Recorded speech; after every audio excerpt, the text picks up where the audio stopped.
Hiya, freaks and ghouls, slashers and psychopaths, scaredy cats and scaredy dogs. I'm your horror host with the motherfucking most, the Headless Glen, and welcome to the Scaling Cemetery, where we dig up the stats of horrific individuals and bury the misconceptions.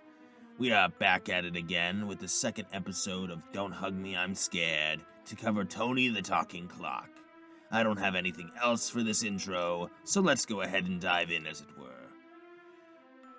To go over his minor abilities first, Tony has the ability to seemingly grow limbs.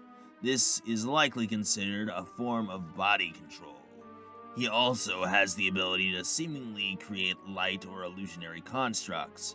It is unknown to what extent these can be used, and potentially it could be argued that they could be used in combat to distract an opponent.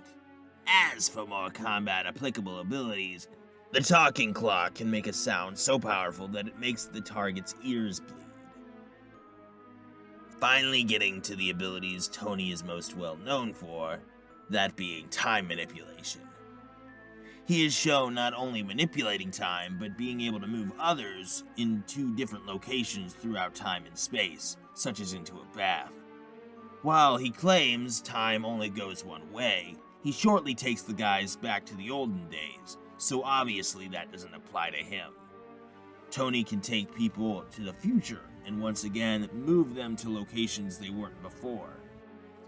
His most combat applicable ability is shown at the end of the episode, where he makes the guys age to the point they are falling apart. This is a bit overpowered when facing characters who do not resist this, as they will age rapidly to the point their bodies are not being able to hold themselves together, while he stays the same. As for stats, one could argue that he has a pseudo form of immeasurable speed, though it is through an ability, not through speed, so it doesn't really count.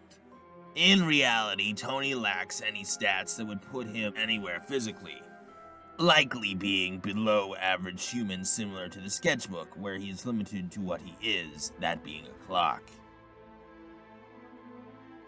Tony the Talking Clock, similar to the sketchbook, is a very hacked individual that lacks any good physical stats, so one could easily argue if he gets speed blitzed, he's dead.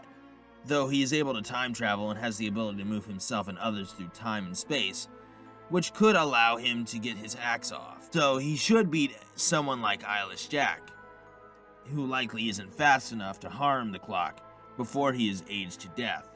Remy still speed blitzes and one-shots though, and has the hacks to pull off his abilities, whereas the clock isn't so lucky.